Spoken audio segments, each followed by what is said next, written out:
joining us this evening. Today we're talking about the role that media plays in agriculture. And I think that's such a critical one because for individuals that are not in the agricultural sector, you rely a lot on media in terms of what they report, the farmer stories that they profile, just to learn and gain insights about what opportunities and challenges exist for farmers in the sector, as well as other information relating to food prices, sustainability, climate change, drought, global warming, the list goes on and on. And our guest tonight is none other than Noemdoe, who is the editor at Food for Mzansi, which is a digital publication, and they also have a podcast called The Farmer's Inside Track.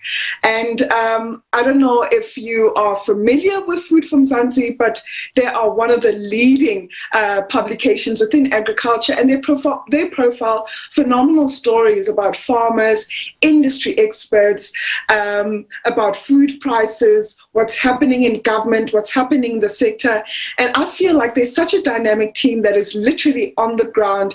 And I can definitely say one publication that is definitely a farmer's friend. I'm so happy to be joined by you, Dawn. How are you doing this evening? It's great to be with you, Mbali, and I'm so happy to be part of this platform.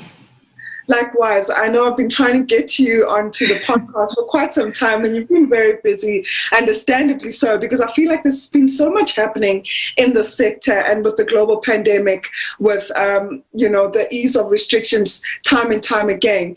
And so, I'm happy to have you on board. But we were just talking behind the scenes about your title within Food for Mzansi. And I think it's just quite a creative one. If you could just tell the audience what that title is and what exactly is it that you do within the Food for Mzansi publication. So I'm the editor for audience and engagement at Food for Mzansi. And I think that my role specifically is around steering the content that we produce on a daily basis, understanding the audience and what their needs are and how best we serve them.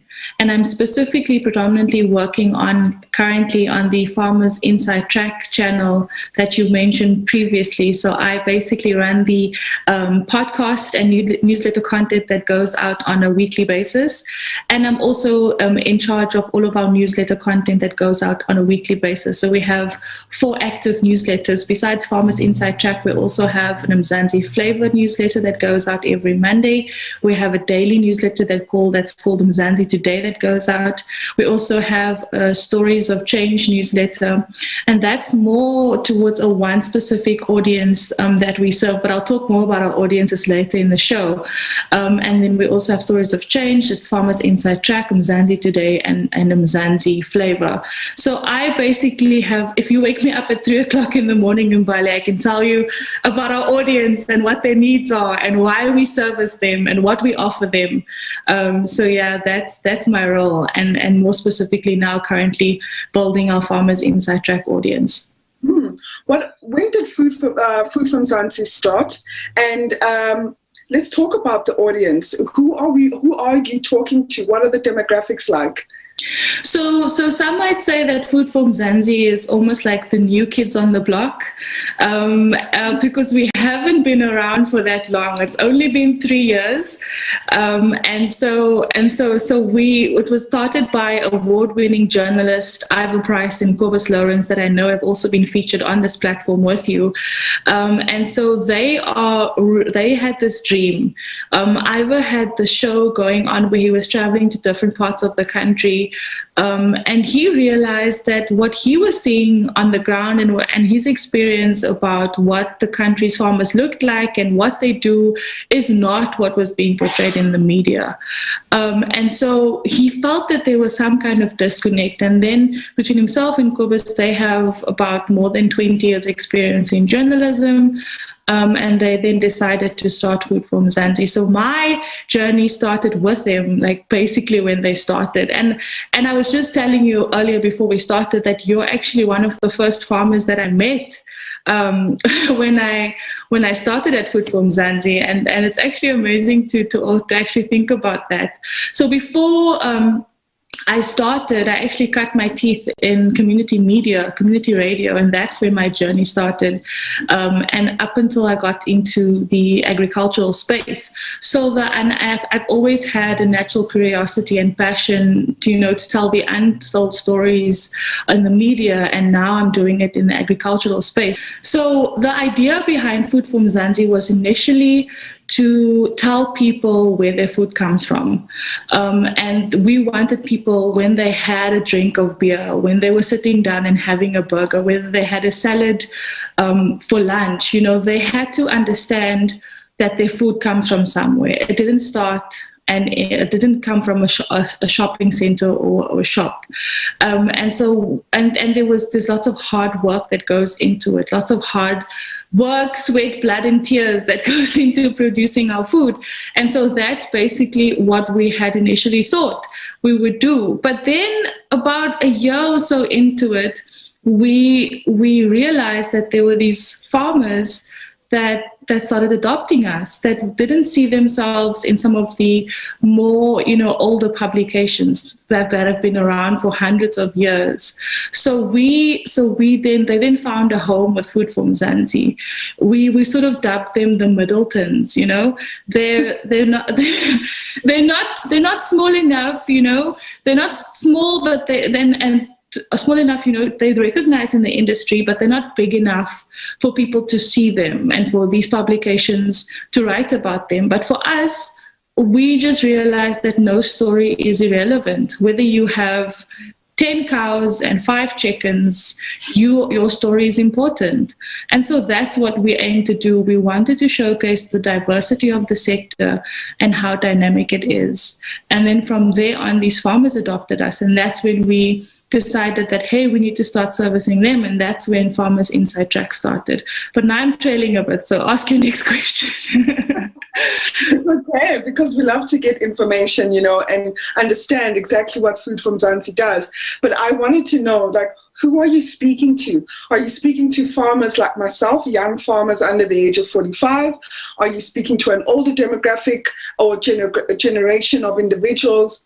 Is it only farmers? Is it now professionals? Is it graduates? Who is your audience at Food for Mzansi? So we have 4 very clear audiences at Food for Mzansi. The first audience and the person that we talk to, her name is Noemdoe. So Noemdoe is a city dweller. She is very much interested in agriculture, although she's not directly involved. But she sees agriculture as a viable option for her children to go into, and she encourages her family and friends to get involved in the sector. She's also a very conscious eater, so she wants to know about where her food comes from. She wants to know where the produce, what is the value chain, how do these farmers treat their workers. And she's also very much involved in issues around land reform and the debates around that. So that's Noemdoe. Noemdoe's between the age of 25 to 35. She's a city dweller, but she has connection to her rural background. And so that's the one audience. And for Noemdoe, we give anything from recipes to cook during the week to thought leadership content around what's happening around land reform. She's also very much interested in sharing information about how to start farming with her family members. So that's the type of content that we create for her. The lifestyle content, the food prices. She wants to know why she's spending so much money on potatoes and garlic, So that's how we cater for her. And then the next character or avatar, as we call them, is actually called Mbali, and it's not you, I promise.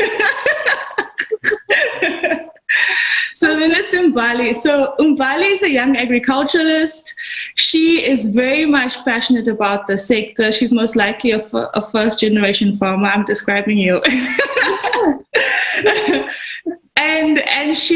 she's definitely interested in what is the latest technology, how does she improve her practices on her farm, how does she access information about what people are doing or what farmers are doing in the rest of the world. And she's very much conscious about the people that she employs and their well-being, and whether or not they get out of whether or not they that is me. I guess it's you and Bali. And then and so that's our so what we offer her is how to improve her business. We give her financial advice. We offer her information about where to access the latest funding, how to get land.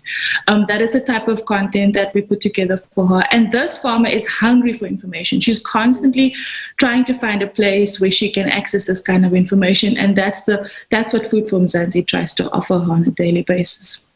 And then, surprisingly enough, we have another avatar that surprised us so much. His name is Tians. Now, this is a white 30-something farmer, most likely third or fourth generation. But he feels a bit out of place because his parents and grandparents don't think the way he does. Like Mbali, he's also very much thinking differently about how the people that work with him on the farm live and what they get at the end of the day.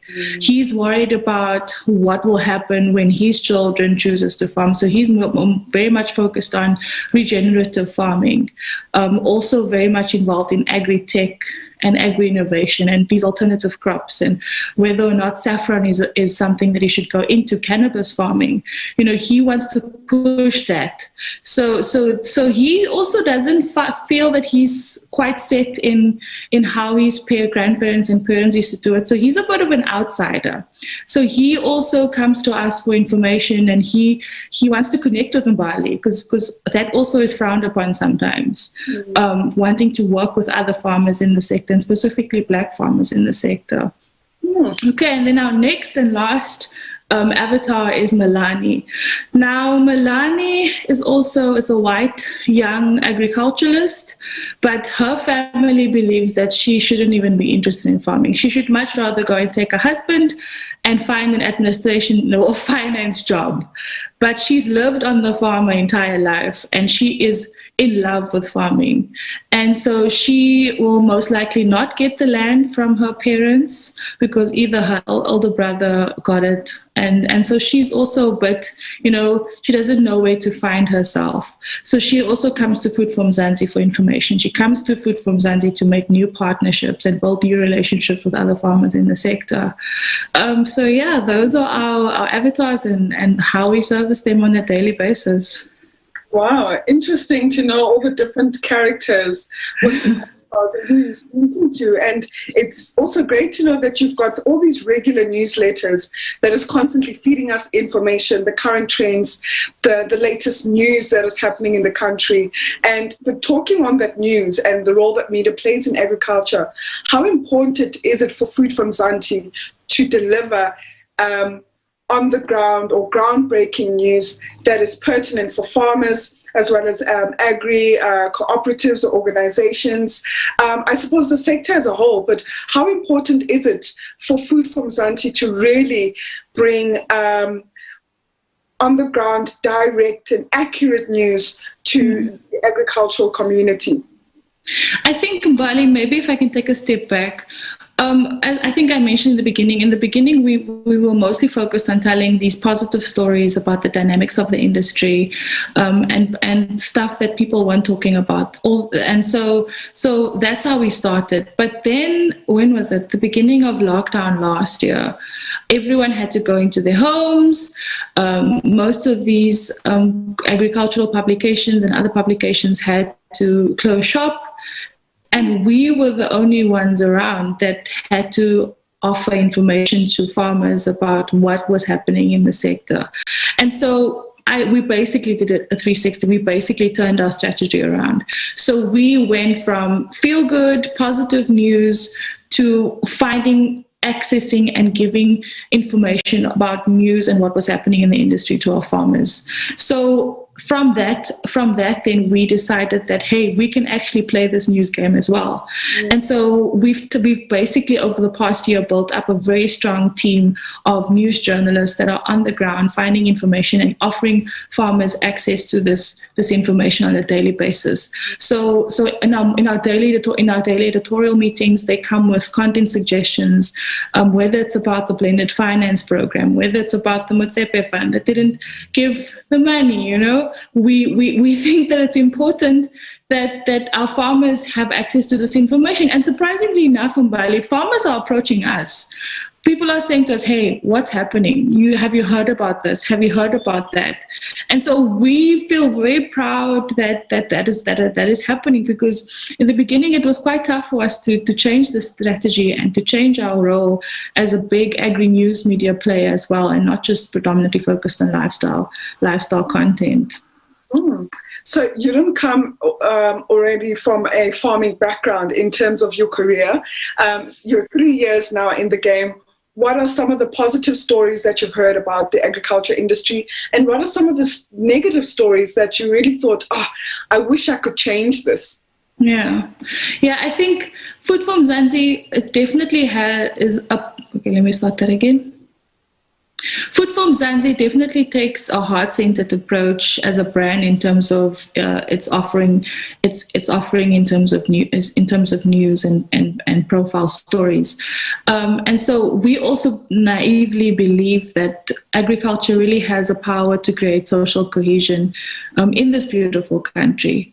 And so, despite the doom and gloom, there's not a day that goes by that we don't post a positive story of an agriculturalist or farmer that is doing the most, that just goes above and beyond what they need to do.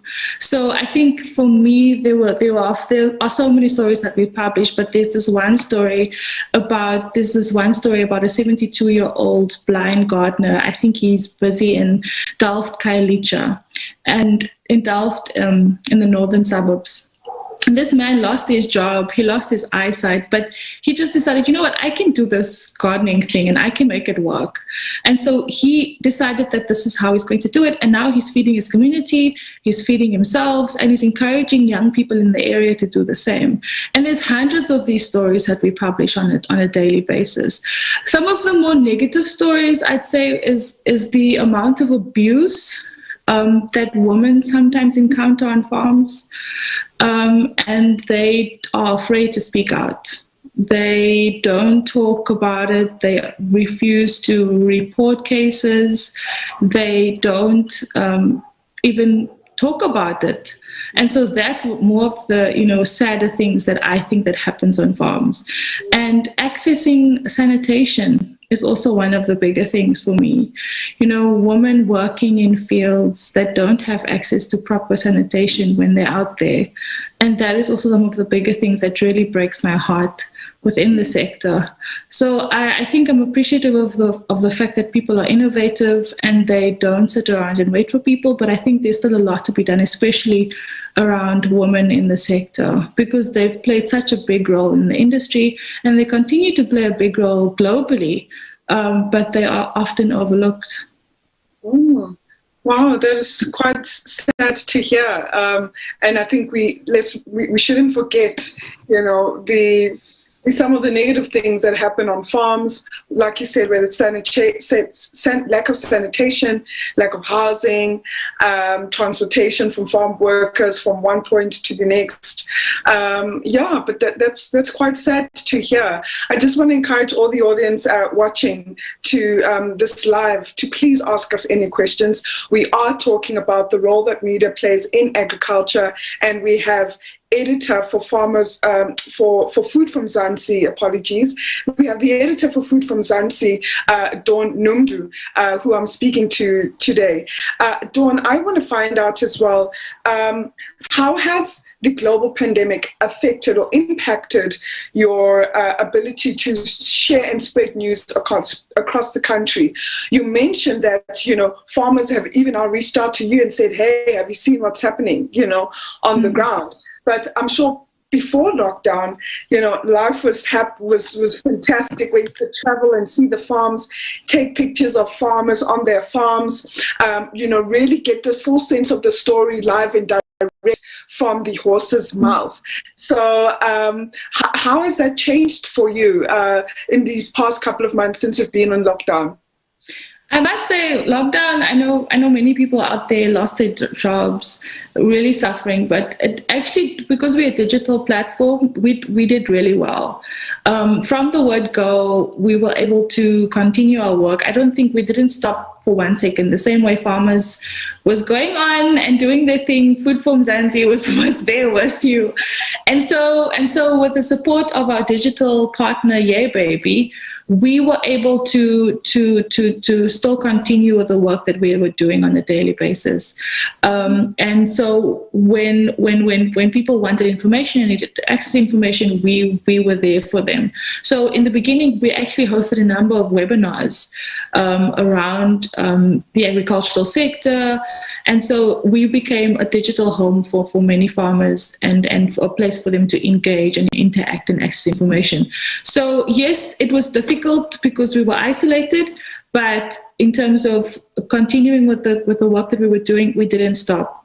And we actually grew much bigger because we're a digital platform. Yeah, you definitely indeed are a big, small publication. Yes. I haven't been around for 3 years. I follow Food from Mzansi quite often, and I've seen that you've won quite a number of awards or been recognized by a number of media houses. Tell us about your achievements since Food from Mzansi has been birthed. Yeah, so I think we were quite surprised in Bali when that first year we were recognized by ONE-EFRA, which is the global organization of World Press. So Food for Mzansi was actually announced as Africa's best digital startup in 2019. And we literally had to pinch ourselves. It was something like, you should see us in those pictures, because actually, Ivan Kobos, I'm not sure if they mentioned this, but they didn't even dress up for the awards. Ivan was just wearing a shirt. And then when they announced us, they called me, and all I did was scream over the phone because we couldn't believe it, because we had literally just started and we were being announced as Africa's best digital news startup. So that was one of the awards that we won. We also won runner-up for best social media engagement in that award as well. And then in September last year, Food for Mzansi also competed on the global stage during the 72nd World News Media Conference that was held in Spain. And another achievement that we're very proud of is that Food for Mzansi was handpicked as just one of 2 South African media organizations that was selected to be part of the Google News Initiative's Innovation Challenge. And we competed it was for Africa, Turkey, and the Middle East. So through that program, we were able to launch our Sinilizwe Citizen Journalist project that is focused on training up citizen journalists to be able to report on things happening in their communities. And from that group, we actually now in the last few weeks of it, we will be selecting 3 of our top performers. There was about a group of 60, and 3 of those top performers are then going to be chosen to become permanent freelance writers for Food for Mzansi. So that was one of the things that really stood out for us over the past 3 years. Wow. And in closing, Dawn, you mentioned that, you weren't in the agricultural sector. You were a journalist before, also working in radio, in broadcasting before, but nothing to do with agriculture. And what advice would you give for people seeking careers in the agricultural sector? Would you say that people should follow their passions, or does the sector have enough room for different professions to take advantage of? But what advice would you leave us with tonight with individuals looking to pursue careers in the agricultural sector? Yeah, no, I think there's more than enough room, Umbali. The list is endless. I think when we also have this really amazing agri-careers platform that we had to do virtually last year, but in the first year that we did it, Food for Mzansi was basically showcasing the number of careers that's available within the sector, and I mean, there's from A to Z. You name it, you'll find it. And I think maybe what people should also realize that although, it's not just about getting sweaty and working the land. I work in the agricultural sector and I work in media, and it's really exciting. And I fell in love with it, and I don't think I'll ever stop working in the sector, even if I move. But I definitely fell in love with it, and that's one way. I mean, working in social media, our partners here, baby, my colleague working in content creation. I mean, we have TikTok farmers now. So to all the young people that are TikTok crazy, there's even TikTok farmers sharing advice on TikTok. So I think the list is endless, whether you want to become an agronomist, whether you want to become a bookkeeper, whether you want to work in banking. The list is really endless for finding a space for you to work in the agricultural sector. Recently, we featured a drone pilot on our Farmers Inside Track platform. So I think with the new technology and the new niche crops that's coming through, saffron farming, I mean, that's really exciting at the moment. Cannabis farming, I mean, there's so many options. And I think that the list is definitely endless when it comes to choosing a career within the agricultural sector. And then maybe just in closing, I'd also like to say that throughout the COVID-19 pandemic, I was seriously amazed by the selfless support that the agricultural community gave to South Africans. I mean, people sending truckloads of food, and I don't think we give them enough recognition. We don't give you enough recognition for the work that you do every day in Bali. So I think that's definitely something that we should continue to do. And when you pray for your food, pray for the farmer. So I think that's really important, because without them, you won't be able to eat. So yeah, thank you. Right. Thank you for that. When you pray for your food, pray for the farmer, because without farmers, you won't be able to eat, you won't have clothing, you won't have medicine. There's so many things that agriculture plays in so many other sectors. But thank you so much for your time, Dawn. It was very lovely chatting to you. And congratulations with all the milestones that Food from Mzansi has achieved in just 3 years. My gosh, I'm really proud of you guys and the team, Ivor Corbus, and the extended team as well, that we don't usually see often, but I know that they're behind the scenes, because they always nudge me to say, Mbali, what's your opinion on this? Yeah. It was wonderful to converse with you guys, and congratulations with the work that you're doing, and keep it up. Keep highlighting these positive stories about farmers in our region, and maybe you could just become one of the most preferred African publications. So thank you for your time. Thank you so much, Mbali, and I echo that, and I take all of that positive energy. That was Dawn Noemdoe from Food from Mzansi. She's the editor at Food from Mzansi. And as we heard, it's a digital publication that's been around for 3 years.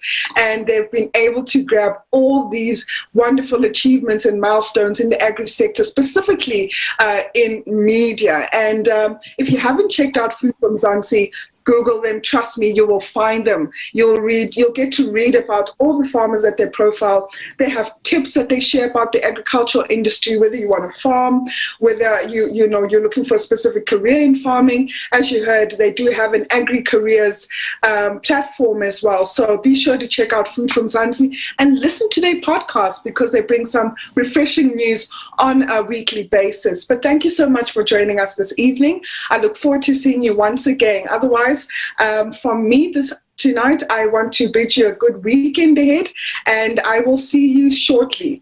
Have a good night, and God bless.